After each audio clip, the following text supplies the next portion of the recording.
बहुकोषीय जीव अपना भोजन कैसे करते हैं? भोजन के प्रकार और उसे ग्रहण करने की विधि के अनुसार पाचन तंत्र अलग अलग जीवों में भिन्न भिन्न होता है। यानी कि देखिए, जो भी जीव जंतु खाना खा रहे, ठीक है, खाना खाते हैं तो अच्छी बात है। अब उसे पाचन करने का जो प्रक्रिया होता है, पाचन तंत्र जो होता है ना, उनमें क्या होता है, अलग अलग होता है, भिन्न भिन्न होता है। ऐसा थोड़ी है जो हम लोग आदमी है तो अतक बड़की पेट हमारा लोग का, अतक बड़की पेट है हम लोग का, और जानवर लोग का भी अतक बड़की पेट होगा। नहीं भैया, जितना छोटा जानवर है उसका पेट भी उतना ही होगा, ठीक है। तो क्या ना, उनका जो पाचन करने का जो प्रक्रिया होता है ना, वो थोड़ा सा भिन्न भिन्न होता है, अलग अलग होता है। आगे देखिए क्या है, एक कोशिकीय जीवों में पोषण, यानी कि जो भी एक कोशिकीय जीव है, छोटा मोटा कीड़ा मकोड़ा, ठीक है, उसमें देखिए कैसे पोषण होता है।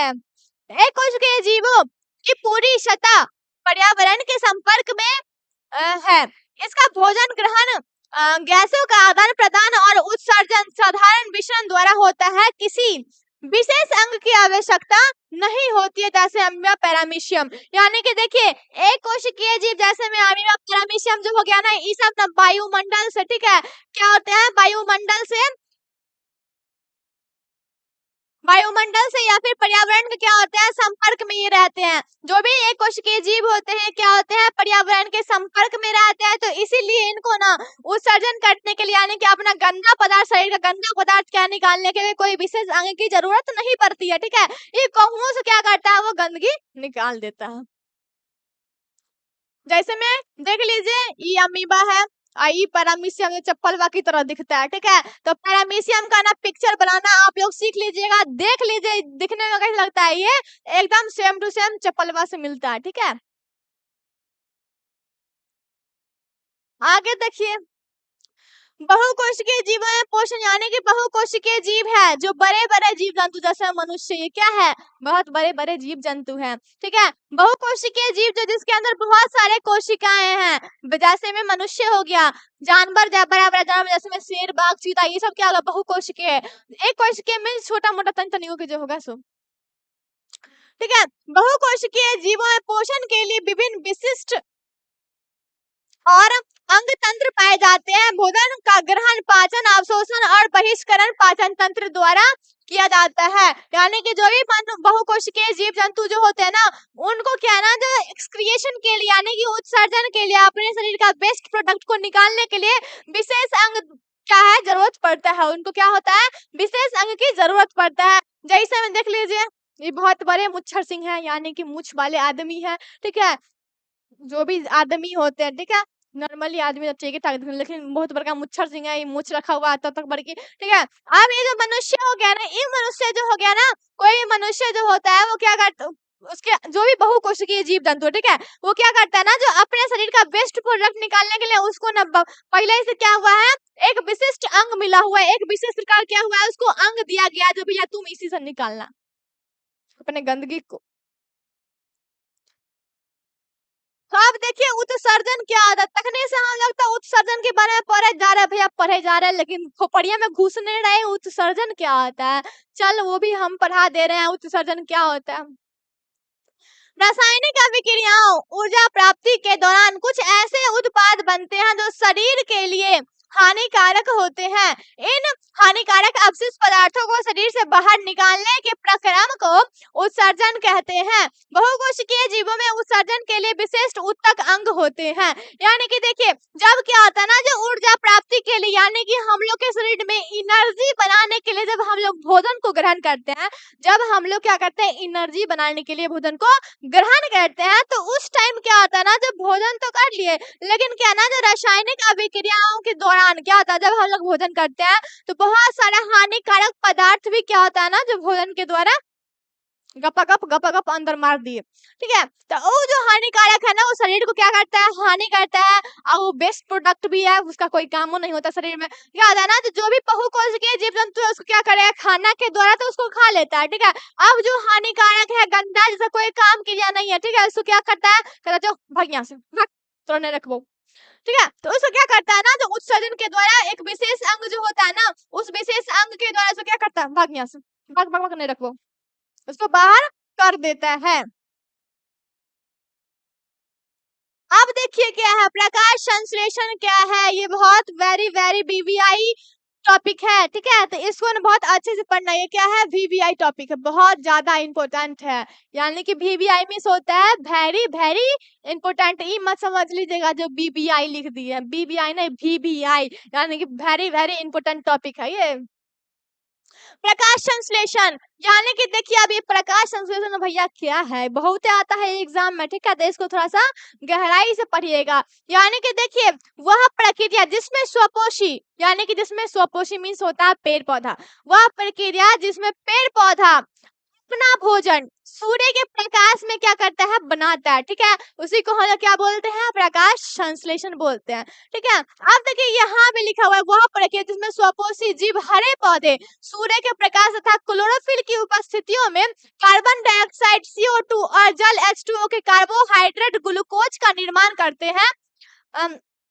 प्रकाश संश्लेषण कहलाता है। निर्मित कार्बोहाइड्रेट पौधे को ऊर्जा प्रदान करते हैं। यानी कि देखिए क्या ना, ये जो होते हैं स्वपोषी जो जीव है, सॉरी पौधा है, स्वपोषी जो पौधे हैं वो क्या करते हैं ना, जो उसके अंदर क्या होता है? क्लोरोफिल होता है। क्या होता है? क्लोरोफिल। भैया ये क्लोरोफिल क्या होता है?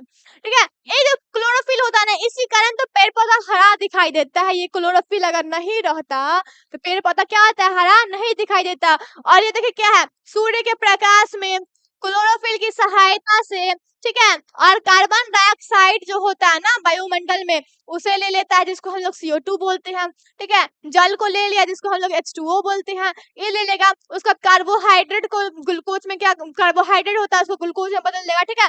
उसके बाद ये क्या करता है ना, प्रकाश संश्लेषण के द्वारा अपना खाना को अच्छी तरह से बना लेता है, ठीक है। तो अगर पूछ दे जो प्रकाश संश्लेषण करने के लिए इन्हें हरे पेड़ पौधा को कौन कौन से चीजों की आवश्यकता होती है, तो भूलना नहीं है कौन कौन सा। तो सबसे पहला क्लोरोफिल, दूसरा क्या हो जाएगा? कार्बन, क्या? कार्बन डाइऑक्साइड, दूसरा जल्दी बताइए, इधर लिखा हुआ है, दूसरा क्या हो जाएगा? क्लोरोफिल। देख के भी तो भैया बोल दो थोड़ा सा, ठीक है। तो क्या है ना, सूर्य का प्रकाश, क्लोरोफिल, और क्या है ना जो ये कार्बन डाइऑक्साइड, ये सब का क्या है ना, जो ये उसका जल, ये सब का क्या करता है? यूज करके ये अपना खाना को खुद निर्माण करता है, ठीक है। और ये स्वपोषी इसलिए होता है जो अपना खाना खुद बनाता है।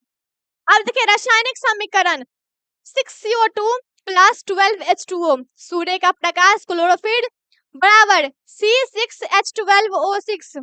जल्दी से आप लोग कमेंट करिए तो ये किस चीज का फॉर्मूला, जल्दी फटाफट कमेंट कीजिए, ये किस चीज का फॉर्मूला है, जल्दी फटाफट बताइए। चलिए ये क्या है? ग्लूकोज का, ग्लूकोज, ठीक है, ये इसका फॉर्मूला है, ग्लूकोज का फॉर्मूला है। अब देखिए 6O2 प्लस 6H2O, यानी कि देखिए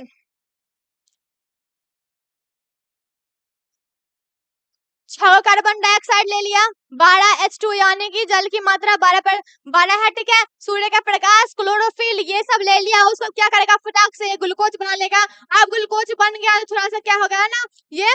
अब देखिए तो ऐसा थोड़ी है जो हम लोग अगर चाय बनाते हैं तो दूध डाल दिए, पानी डाल दिए, चीनी डाल दिए, चाय पत्ती डाल दिए, ऐसा थोड़ी है जो चाय सारे का सारा दूसरे को दे देंगे, थोड़ा सा तो बच जाता है ना। उसी तरह देखिए क्या है ना, जो ये सब दिए हैं, थोड़ा सा कार्बन डाइऑक्साइड दे दिए, इसको थोड़ा सा क्या दे दिए, जल्दी बताइए क्या है? ये जल दे दिए, उसके बाद सूरज का प्रकाश दे दिए, उसको क्या है ना क्लोरोफिल दे दिए। अब इतना सारा सामग्री लेके क्या क्या करेगा? खाना बनाएगा, ठीक है। तो जरूरी तो नहीं जो सारा खाना खत्म हो जाएगा, तनिक बची हो जाएगा, ठीक है। तो क्या करेगा ना, ये खाना के अपने खाना के लिए ग्लूकोज बना लेगा। ग्लूकोज बनाने के बाद ना इसको थोड़ा सा क्या बच जाएगा? थोड़ा सा ऑक्सीजन बच जाएगा, थोड़ा सा क्या ना जल बच जाएगा, ठीक है। तो इसको क्या करेगा? फिर दोबारा खाना बनाने के लिए इसको इकट्ठा रखेगा।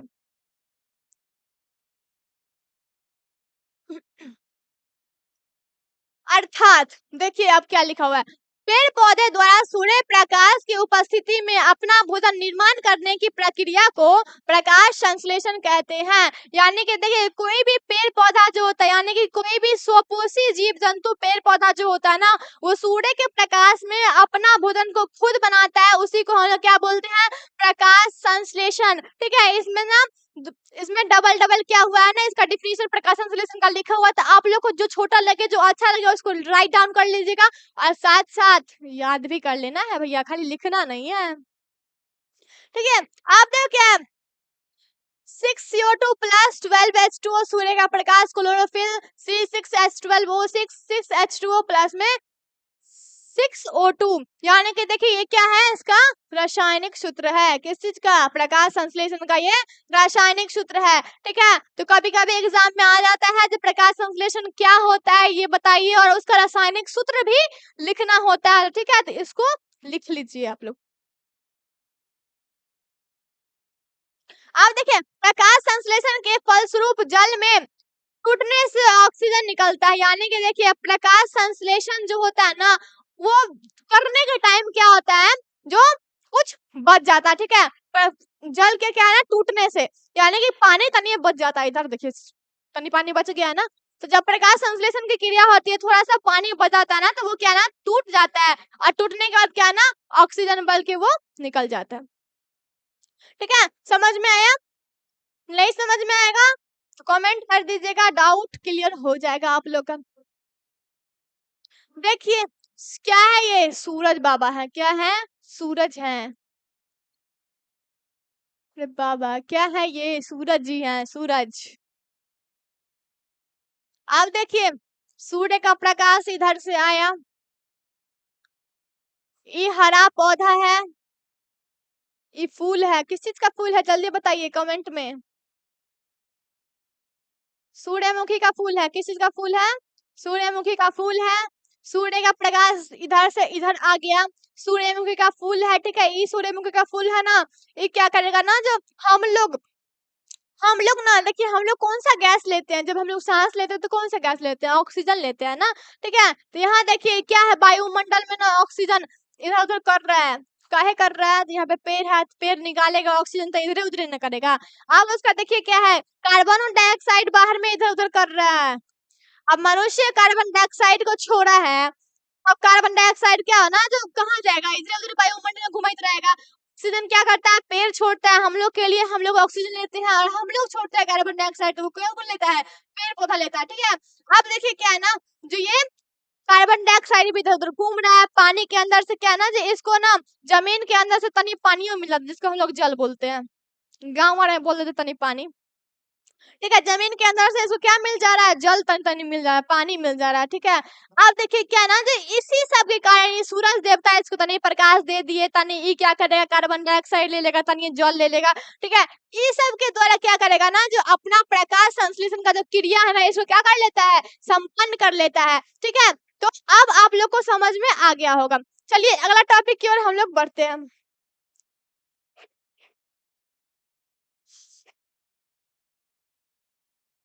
प्रकाश संश्लेषण के लिए आवश्यक पदार्थ, यानी कि देखिए अभी हम लोग पढ़ लिए थे प्रकाश संश्लेषण क्या है, लेकिन प्रकाश संश्लेषण करने के लिए तो कुछ तो जरूरी होगा ना। हम लोग की मम्मी घर में खाना बनाती है, तो खाना बनाने के लिए तो सामग्री चाहिए ना, सामान चाहिए ना। उसी तरह पेड़ पौधा भी क्या करता है, प्रकाश संश्लेषण करता है, खाना बनाता है, तो खाना बनाने के लिए भी उससे कुछ सामग्री चाहिए, बिना सामान का तो बनने वाला है नहीं। प्रकाश संश्लेषण के लिए 4 पदार्थ की आवश्यकता होती है, यानी कि प्रकाश संश्लेषण को पूरा करने के लिए 4 चीज जरूरी है। बिना ये चारों चीज का क्या है ना, जो खाना बनवे नहीं करेगा, भूखे सोएगा पेड़ सब, नहीं खाना बनाएगा वो। क्लोरोफिल, हरित लवक क्लोरोप्लास्ट में पाया जाने वाला हरा वर्णक प्रकाश ऊर्जा को अवशोषित करता है, यानी कि क्लोरोफिल जो होता है ना, उसको ना हरित लवक बोलते हैं। क्या बोलते हैं? हरित लवक। ये क्लोरोप्लास्ट में होता है, यानी कि पेड़ की पत्तियों में होता है क्लोरोप्लास्ट, उसमें क्या होता है, ये हरित लवक होता है, जिसको हम लोग क्लोरोफिल बोलते हैं। ठीक है, उसका सूर्य प्रकाश ही सूरज में होता है। कार्बन डाइऑक्साइड वायु में रंध्र स्टोमाटा द्वारा ग्रहण किया जाता है, यानी कि पेड़ पौधा में क्या होता है ना, स्टोमाटा होता है, स्टोमाटा जिसको हम लोग रंध्र बोलते हैं। पत्तियां देख लीजिए, ये पत्ती है, अब कोथी का पत्ती हमको नहीं पता। ठीक है, इसमें छोटे छोटे छिद्र होते हैं। ठीक है, ये छोटा छोटा छिद्र है ना, इसी के माध्यम से क्या करेगा, पेड़ पौधा ना ग्रहण करता है। जैसे में हम लोग सांस लेते हैं, सांस लेने के लिए हम लोग को 2 नाक दिया हुआ है ना भगवान जी, उसी तरह पेड़ पौधा को भी क्या है ना, पत्ती में छिद्र दिए हुए छोटे छोटे। ठीक है, उसको स्टोमाटा बोलते हैं। अब जल मिट्टी से जड़ों द्वारा अवशोषित, यानी कि क्या ना, जो ये क्या करता है, सूरज का प्रकाश सूरज से ले लिया, कार्बन डाइऑक्साइड क्या करता है, वायुमंडल से लेकर के और अपने पत्ता में खींच खाच के रख लिया। उसका क्या है ना, जो क्लोरोफिल इसके पेड़ में होता ही है क्लोरोफिल, उसको क्या करेगा, जल मिट्टी के अंदर से ले लिया, अब सब सामान हो गया, अब खाना क्या करेगा, तुरंत बना लेगा।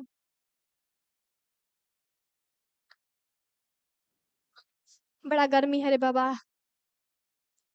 चलिए प्रकाश संश्लेषण की मुख्य घटनाएं चरण, यानी कि देखिए प्रकाश संश्लेषण जब पूरा होता है ना तो उस टाइम क्या होता है, उस टाइम भी तो कुछ होता होगा ना, प्रकाश संश्लेषण पूरा होने के बाद क्या होता है, कुछ तो होता होगा। प्रकाश संश्लेषण ऊर्जा का अवशोषण क्लोरोफिल द्वारा प्रकाश ऊर्जा को अवशोषित करता है, यानी कि क्या ना, जब प्रकाश ऊर्जा का अवशोषण मतलब देखिए प्रकाश जो होता है ना उस टाइम देखिए क्या है ना, जो क्लोरोफिल जो होता है ना, क्लोरोफिल के रूप में क्लोरोफिल के साथ क्या करेगा ना, प्रकाश ऊर्जा, प्रकाश का अवशोषण, क्लोरोफिल द्वारा प्रकाश ऊर्जा को अवशोषित करता है, यानी कि क्लोरोफिल के साथ साथ क्या करता है, प्रकाश ऊर्जा जो सूरज का प्रकाश रहता है वो क्या करता है, फिर से उसको हटा देता है। प्रकाश ऊर्जा को रासायनिक ऊर्जा में रूपांतरित करना तथा जल अणुओं को हाइड्रोजन तथा ऑक्सीजन में अपघटन, यानी कि क्या ना, प्रकाश ऊर्जा को क्या करेगा, रासायनिक ऊर्जा में परिवर्तित कर देगा, यानी कि प्रकाश ऊर्जा को रासायनिक ऊर्जा में बदल देगा, और बदलने के बाद क्या करेगा, हाइड्रोजन और ऑक्सीजन, ठीक है, उसके द्वारा ये क्या करेगा, अपघटन कर लेगा, ठीक है। अब देखिए क्या है, कार्बन डाइऑक्साइड का कार्बोहाइड्रेट में अपचयन, यानी क्या है ना, जो कार्बन डाइऑक्साइड होगा ना उसको कार्बोहाइड्रेट में क्या कर लेगा, अपचयन कर लेता है, ठीक है। अब देखिए क्या नोट, अपवाद यह आवश्यक नहीं है कि ये चरण तत्काल एक के बाद एक हो, यानी कि ऐसा जरूरी नहीं है, ये जो अपवाद है ना, अपवाद में ऐसा नहीं है जो खाना बनाए हैं, खाना बनाने के बाद जो भी पढ़ाए हैं थोड़ी देर पहले, ठीक है, वो अगर हो ही, ऐसा नहीं है तुरंत तुरंत ये होगा, नहीं, नहीं भी हो सकता तुरंत तुरंत, ऐसा थोड़ी जब हम लोग खाना खाए तुरंत भूख लग जाएगा, ऐसा थोड़ी होता, नहीं होता ऐसा। अब आगे देखिए क्या है, उदाहरण, मृदु भवन पौधे रात्रि में कार्बन डाइऑक्साइड लेते हैं और एक मध्यस्थ उत्पाद बनाते हैं, दिन में क्लोरोफिल ऊर्जा अवशोषित करने के अंतिम उत्पाद बनता है, यानी कि देखिए मृदु भवन पौधे मतलब होता है क्या ना, जो भी कांटेदार पेड़ पौधे हैं, जो मतलब मरुस्थलीय इलाके में ज्यादातर कांटेदार पेड़ पौधे होते हैं, ठीक है, ये क्या करता है तत्काल कार्बन, सॉरी एक मिनट, हाँ, जो भी मृदु मृदु पौधे होते हैं, जो मतलब राजस्थान मरुस्थल जगह में रहते हैं, वो क्या करेगा, रात्रि में कार्बन डाइऑक्साइड को लेते हैं, यानी कि रात के समय क्या करता है ना, कार्बन डाइऑक्साइड लेता है, और दिन के समय में क्या करता है, वो ऑक्सीजन लेता है, और वो एक मध्य उत्पाद बनाते हैं, यानी कि रात के समय क्या करते हैं, ये अपना उत्पाद बनाते हैं, दिन में क्लोरोफिल ऊर्जा अवशोषित करके अंतिम उत्पाद बनाता है, यानी कि दिन में क्या करता है ना, सूरज का प्रकाश लेगा, और क्या है ना, इसके शरीर में क्लोरोफिल जो होता है ना वो लेगा, ठीक है। अब ये लेने का दिया क्या करेगा, अपना अंतिम उत्पाद यानी कि लास्ट प्रोडक्ट जो होता है ना, वो बेकार वाला प्रोडक्ट जो होता है ना, वो क्या करता है, निर्माण करता है। जैसे आप लोग देख रहे हैं ये क्या है, मृदु पौधे यानी कि कांटेदार पौधा है ये।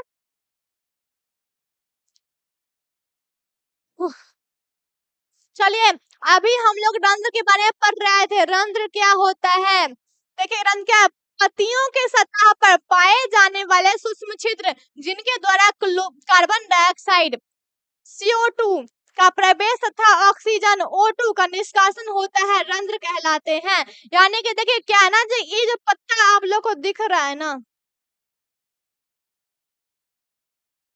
ठीक है, ये पत्ता में देखिए क्या है,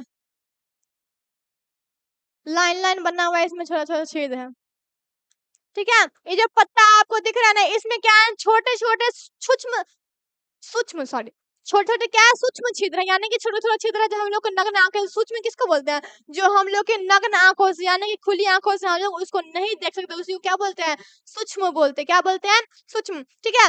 इसके द्वारा क्या है ना, ये छोटे छोटे छिद्र के द्वारा क्या करता है, कार्बन डाइऑक्साइड को प्रवेश करता है, ऑक्सीजन का निष्कासन करता है, यानी कि कार्बन डाइऑक्साइड को लेता है, ऑक्सीजन को निष्कासन यानी कि बाहर करता है, ठीक है, समझ गए। कोई पूछेगा रंध्र क्या होता है, क्या बोलिएगा, पेड़ पौधे की पत्तियों में पाए जाने वाले छोटे छोटे छिद्र को क्या बोलते हैं, रंध्र बोलते, यानी कि स्टोमाटा बोलते। इसका काम क्या है, तो कार्बन डाइऑक्साइड को ग्रहण करेगा, ऑक्सीजन को निष्कासन करेगा, ठीक है। रंध्र के मुख्य कार्य, यानी कि रंध्र का काम क्या है, कुछ ना कुछ तो काम होगा, जैसे में हाथ के काम है झपड़ियाना, जाके एक थोपिया किसी को घींच देता है, आई ओकरा पीट दिया, कल अपना दोस्त को पीट दे, कल किसी को बहन को जाके थोपिया दे, कुछ कर देता है, ये सब हाथ का काम क्या, थोपी देना, मुंह का काम है चपड़ चपड़ बोलना, आँख का काम है देखना, ठीक है। उसी तरह क्या है ना, जो इसका भी तो कुछ काम होगा ना, तो देखिए क्या काम है, गैसों का आदान प्रदान यानी क्या ना जे ई गैस का आदान प्रदान यानी कि बताए हैं अभी क्या करेगा, कार्बन डाइऑक्साइड ले लेगा, ऑक्सीजन को निकाल देगा। ठीक है, तो गैस का आदान प्रदान क्या करता है, ये करता है। उसका क्या, बाष्पोत्सर्जन यानी कि क्या ना, जो तनी मनी जो पानी में बचाता है उसको क्या करता है, भाप बना के उड़ा देगा, स्वयं ऊर्जा। प्रकाश संश्लेषण तथा श्वसन के लिए आवश्यक गैस CO2 और O2 का अधिकांश अपवाद आदान प्रदान रंध्रों के माध्यम से होता है। यानी कि देखिए क्या करता है ना, प्रकाश संश्लेषण के द्वारा CO2 को क्या करेगा, ग्रहण करेगा और O2 को क्या करेगा, निष्कासन करेगा। बाष्पोत्सर्जन पौधे के अंदर के अतिरिक्त पानी को जल वाष्प के रूप में बाहर निकालने की प्रक्रिया रंध्रों के माध्यम से ही होता है। यानी कि देखिए क्या है ना, जब बाष्पोत्सर्जन उस समय क्या होता है ना, ज्यादा अगर पेड़ पौधा पानी ले लिया है तो उस पानी को क्या करेगा ना, जो वाष्प बना के, भाप बना के उसको उड़ा देगा।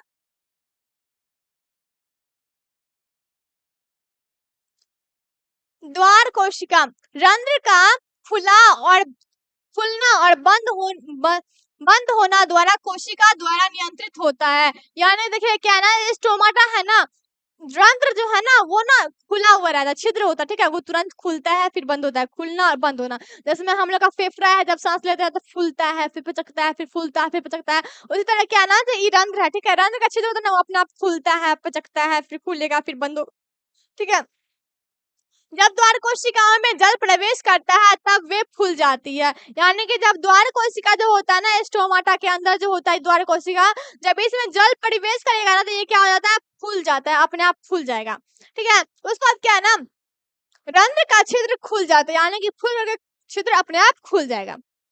जब द्वार कोशिकाओं से जल बाहर निकल जाता है तब ये सिकुड़ जाती है और रंध्र का छिद्र बंद हो जाता है। यानी कि जब पानी निकल जाएगा तो वो अपने आप सिकुड़ जाएगा, छुटकी हो जाएगा और छिद्र अपने आप बंद हो जाएगा। यानी कि जब जल जाएगा तो क्या हो जाएगा ना, बड़ा हो जाएगा और मुंह खुल जाता है। और जब जल क्या होता है ना, जो उसमें से निकल जाएगा तो क्या होगा ना, वो पचक जाता है, सिकुड़ जाता है और अपने आप छिद्र बंद हो जाता है। अब देखिए भोजन का भंडार। पौधों में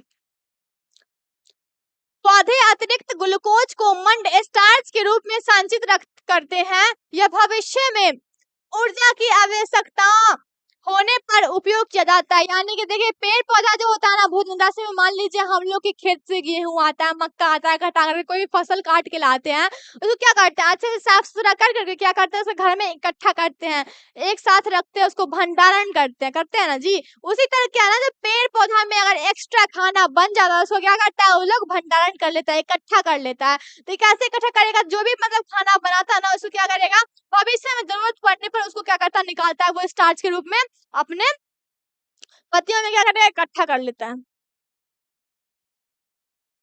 आगे मनुष्य में अतिरिक्त ऊर्जा ग्लूकोजन के रूप में यकृत और मांसपेशियों में संचित रहती है। यानी क्या ना, मनुष्य जो होता है ना वो क्या करता है, खाना ग्रहण करता है। ठीक है, जो बचा खुचा जो खाना होता है ना वो क्या होता है, मांसपेशी जो होता है ना, इसके अंदर क्या होता है, मांसपेशी होता है और यकृत होता है, जिसको हम लोग क्या बोलते हैं, लीवर।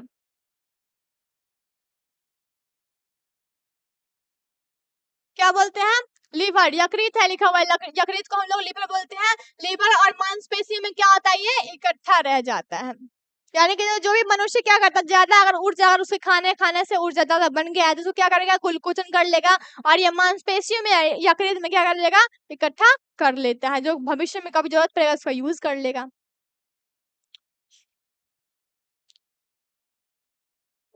अब देखिए लवक, यह सिर्फ पादप कोशिकाओं में पाया जाता है। यह 3 प्रकार का होता है। यानी कि जो ये जो लवक होता है ना, ये 3 प्रकार का होता है। ये पादप कोशिका में, यानी कि सिर्फ पेड़ पौधे में ही पाए जाते हैं। अलवणीकरण, सॉरी, अलवनी लवक या ल्यूकोप्लास्ट, ल्यूकोप्लास्ट जड़ में पाया जाता है जो खाना को जमा करके रखता है। यानी कि पेड़ पौधा में जो ये है ना ल्यूकोप्लास्ट, वो क्या होता है ना, जड़ में होता है। कहाँ होता है ल्यूकोप्लास्ट, जड़ में होता है। उसका काम क्या है, खाना को इकट्ठा रखेगा, गर्म इकट्ठा एक साथ करके रखता है। अब देख क्या है, वर्णील लवक या फिर क्रोमोप्लास्ट। क्रोमोप्लास्ट फूल और बीजों को रंग प्रदान करता है। यानी देखिए क्या है ना, क्रोमोप्लास्ट इसका काम क्या है, फूल का रंग बिरंगा। जैसे में मान लीजिए कोनो फूल हो गया, कौन सा फूल है हमको नहीं पता, ठीक है। अब देखिए ये जो फूल है ना, ये दिखने में पीला कलर का है,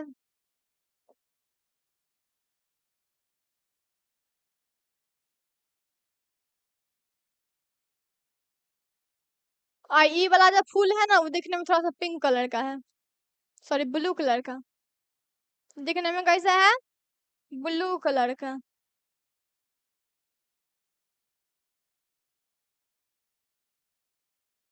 ठीक है, तो क्या है ना, तो ये फूल में क्या करता है, रंग प्रदान करता है।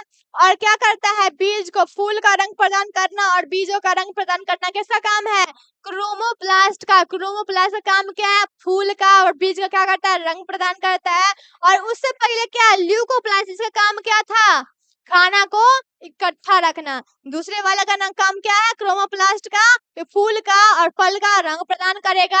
हरित लवक या फिर क्लोरोप्लास्ट। क्लोरोप्लास्ट में क्लोरोफिल पाया जाता है जो पत्तियों में रहता है, यह भोजन का निर्माण करता है। क्लोरोफिल में मैग्नीशियम पाया जाता है। यानी कि देखिए क्लोरोफिल जो होता है, क्लोरोप्लास्ट जो होता है ना, वो क्लोरोफिल, क्लोरोप्लास्ट में क्या होता है, क्लोरोफिल पाया जाता है। सिंपल सी भाषा में समझ लीजिए, क्लोरोप्लास्ट में क्या पाया जाता है, क्लोरोफिल पाया जाता है। ये क्लोरोफिल का काम क्या है, तो पेड़ पौधे में प्रकाश संश्लेषण के द्वारा ये क्या करता है, खाना बनाता है। ठीक है, सबसे बड़ा काम क्या है, तो ये खाना बनाता है। और ये क्लोरोफिल में मैग्नीशियम पाया जाता है। ठीक है, आगे है उपचयन अपचयन अभिक्रिया। सजीव के शरीर में होने वाले सभी प्रकार की रासायनिक प्रक्रिया उपचय कहलाती है। जैसे अम्यूनो अम्ल से प्रोटीन का निर्माण होना, ग्लूकोज से ग्लाइकोजन का निर्माण होना आदि। यानी कि देखिए उपचयन अपचयन अभिक्रिया क्या होता है, सजीव के शरीर में होने वाले सभी प्रकार की रासायनिक क्रिया, यानी कि जो भी सजीव है, जीवित है, जिसके अंदर जान है, जो चल सकता है, जो देख सकता है, जो बोल सकता है, उसी को तो सजीव बोलते हैं ना। सजीव के अंदर जो भी रासायनिक प्रक्रिया, जो रासायनिक अभिक्रियाएं होती है, ठीक है, वो क्या है ना, उपपाचन कहलाती है। जैसे में अम्यूनो अम्ल से प्रोटीन का निर्माण, यानी कि अम्यूनो अम्ल जो होता है ना, उसे क्या बनता है, प्रोटीन बनता है। और क्या होता है, ग्लूकोज ग्लाइकोजन होता है। ठीक है, ये सब ग्लूकोज से ग्लाइकोजन का बनाना, ये सब क्या है, ये सब उप उपचयन अपचयन अभिक्रिया होता है। ठीक है, जैसे मैं अब देखिए CuO प्लस H2, यानी कि CuO में कॉपर डाइऑक्साइड, H2 तापन, इसको थोड़ा सा ताप देंगे। ठीक है, उपचयन CuO, यानी कि देखिए उपचयन, जब इसको थोड़ा सा ताप देंगे ना, तो क्या होगा ना, Cu यानी कि कॉपर अलग हो जाएगा, H2O अलग हो जाएगा। ठीक है, देखिए यहाँ पे क्या था, CuO एक साथ था, यहाँ पे क्या हुआ, Cu एक साथ है और O को साइड कर दिया, बोला भाग यहाँ से, नहीं रखो तो अपना जोरे। ठीक है, थोड़ा सा ताप दे दिया, तापन दे दिया, इसको क्या हुआ, अलग हो गया। ठीक है, तो उपचयन अपचयन की प्रक्रिया समझ लिए आप लोग, बहुत अच्छी बात है। वीडियो को फटाफट से कर दीजिए शेयर, कर दीजिए लाइक, और जल्दी से चैनल को सब्सक्राइब कीजिए, फॉलो कीजिए और देखते रहिए।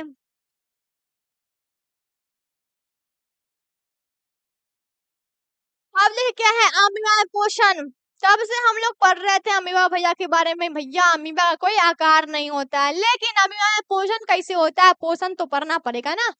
अमीबा एक सरल प्राणी संपोषी जीव है। यानी कि देखिए प्राणी संपोषी जीव मीन्स होता है प्राणी आदमी के जैसे वो क्या करेगा, खाना को ग्रहण करता है। पढ़े ना, प्राणी संपोषी किसको बोलते हैं, यानी कि आदमी की तरह ही वो खाना को ग्रहण करता है अमीबा। ठीक है, यह मृदु जलीय एक कोशिकीय तथा अनिश्चित आकार का प्राणी है। यानी कि अमीबा जो है ना, ये मृदु जलीय यानी कि गंदा जल में रहता है। एक कोशिकीय है, यानी कि इसके अंदर एक ही कोशिका है। ये अनिश्चित यानी कि क्या ना, कोई भी आकार नहीं होता है। इसका आकार उत्पादों के बनने और बिगड़ने के कारण बदलता रहता है। यानी कि कूटपाद होता है ना, कूटपाद जिस माध्यम से अमीबा अपना खाना को क्या करता है, ग्रहण करता है। ठीक है, उसी को बोलते हैं कूटपाद। ठीक है, तो कूटपाद के बनने और बिगड़ने से क्या ना, इसका आकार जो है ना, थोड़ा सा इन्ने उन्ने उन्ने उन्ने हो जाता है।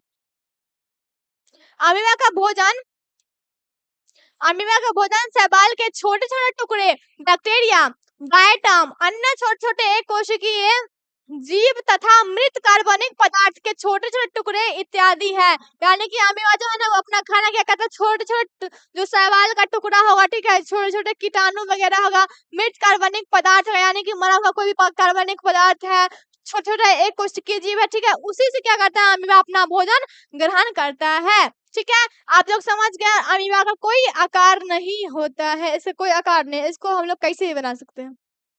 ठीक है, एग्जाम में आ जाए डरिएगा नहीं, इसको कैसे भी बना सकते हैं, कोई इसका आकार नहीं होता, ये अनिश्चित आकार का होता है, ये एक कोशिकीय होता है, ये खाना ग्रहण करता है जिस माध्यम से उसको सीरोपोडिया यानी कि कूटपाद बोलते हैं, याद रखिएगा इतना बात।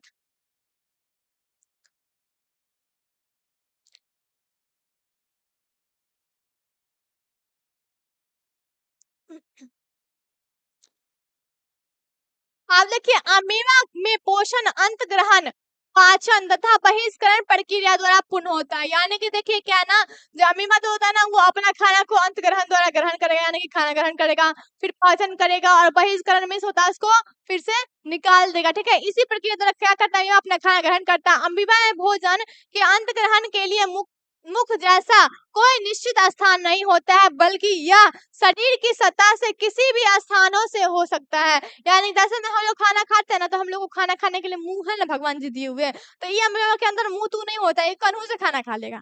ठीक है, अमीबा क्या करता है, कहूं से ये क्या करता है, फुटपाथ का निर्माण करेगा, ये खाना कहीं से भी खा लेता है।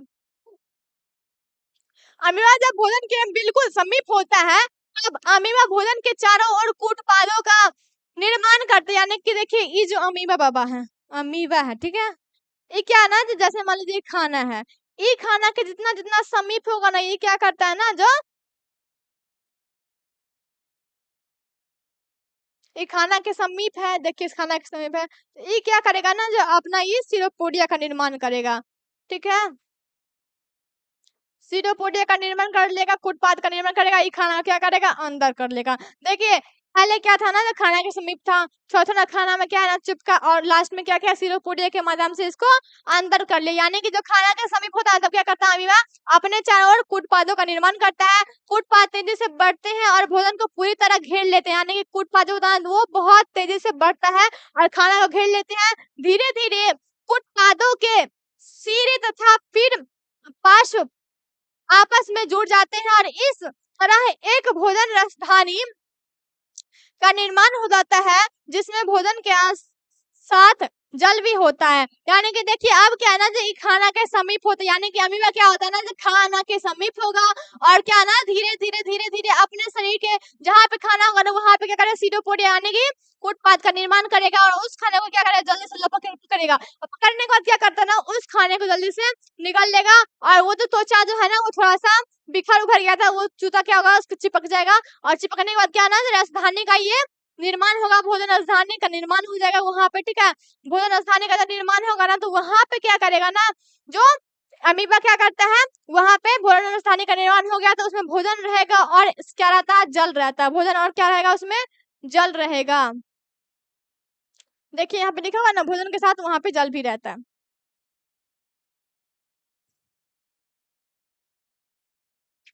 भोजन का पाचन भोजन राजधानी से ही एंजाइमों के द्वारा होता है।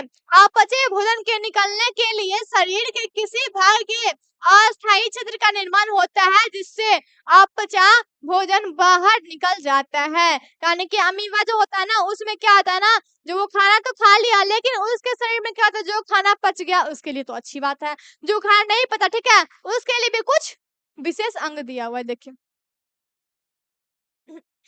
यानी कि देखिए जो खाना पच गया उसके लिए अच्छी बात है, जो खाना नहीं पता उसको क्या करेगा ना, उसको भी अस्थायी छिद्र का निर्माण करेगा। अस्थायी छिद्र में होता है कणुओं छिद्र, कहूं भी छिद्र क्या होगा ना, बन जाएगा और उस छिद्र के माध्यम से क्या करेगा, खाना को निकाल देगा। यानी कि जैसे में अमीबा में क्या है ना, जो खाना खाने के लिए कोई निश्चित मुंह नहीं होता है, उसी तरह खाना को निकालने के लिए, गंदा चीज को निकालने के लिए कोई निश्चित अंग नहीं है, वो कन्हू से निकाल देगा। यहाँ पे समझिए, जैसे में देखिए अमीबा है यहाँ पे, है ना, इसके पास कुछ खाना है, ये खाना को कर लिया अंदर,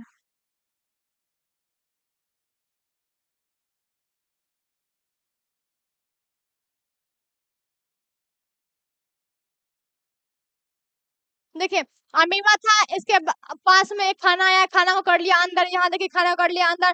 खाना को अंदर करने के बाद देखिए क्या है ना जी, ये जो है ना ये रसधानी का निर्माण, यानी कि खाना खा लिया उसके बाद क्या है ना भोजन रसधानी का निर्माण हो गया। अब ये जो भोजन रसधानी का निर्माण हो गया, इसमें क्या होता है, भोजन भी रहता है और साथ साथ क्या रहता है, पानी भी रहता है। यहाँ भी देखिए पिक्चर में वही है दिया हुआ, ये भोजन है, ये भोजन है। भोजन को देखिए अंदर कर लिया, यहाँ भी भोजन को क्या कर लिया, अंदर कर लिया, यहाँ भी भोजन को अंदर कर लिया। भोजन को अंदर करने का क्या है ना, राजधानी का निर्माण होता है, राजधानी का निर्माण हो गया। देखिए राजधानी का निर्माण हो गया। देखिए यहाँ भी बीच में क्या है ना, केंद्रक है, यहाँ पे क्या है, भोजन है, खाद्य पदार्थ है। इस खाद्य पदार्थ को खाने के लिए क्या करेगा, कूटपाद का निर्माण करेगा। कूटपाद निर्माण करने के बाद क्या है ना, जो यहाँ पे खाद्य व्यक्ति का, यानी कि क्या ना, जिसको हम लोग राजधानी बोलते हैं, वो बनेगा। और क्या ना, उसको जल्दी से क्या करेगा, खाना को ग्रहण कर लेगा। उसको निष्कासित करने के लिए कोई विशेष अंग नहीं होता, ये क्या करेगा, खाना को कहीं से भी ग्रहण कर लेगा और खाना को कहीं से भी निकाल देता है। ठीक है, तो आप लोग रहिएगा, कहूँ पे भागिएगा ना, थोड़ा सा पानी पी लेते हैं, प्यास लग गया है।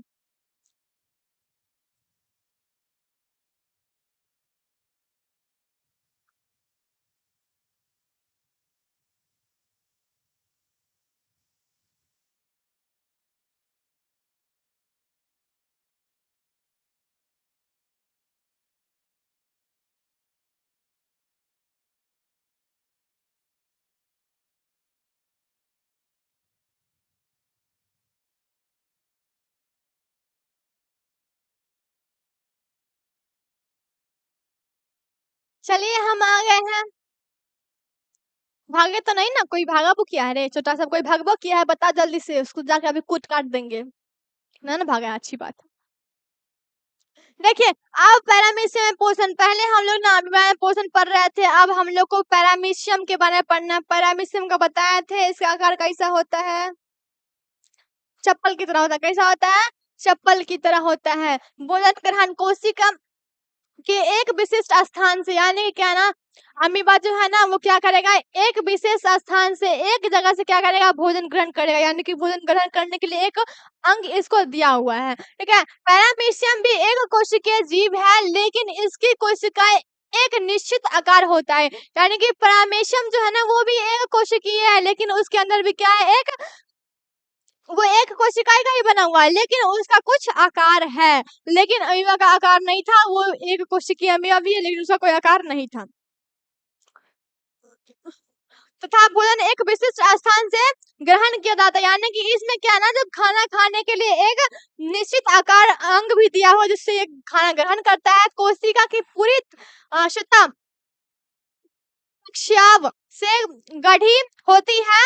इस पक्षाव की निरंतर गति भोजन को उस विशिष्ट प्रवेश स्थान तक पहुंचाती है। यानी कि देखिए ये जो खाना ग्रहण करता है ना, ठीक है, खाना ग्रहण करने के लिए क्या है, एक विशिष्ट अंग होता है। कोशिका का पूरी सतह जो होता है ना वो पश्चाव से ढका हुआ होता है। ठीक है, पश्चाव की निरंतर गति भोजन की उस विशिष्ट प्रवेश स्थान तक पहुंचाती है। यानी कि क्या है ना, ये जो पश्चाव जो होता है ना, वो क्या है ना, जो इसको पैरामीशियम को खाना के पास पहुंचाता है, और ये खाना को क्या कर लेता है, ग्रहण कर लेता है। कौन, पैरामीशियम।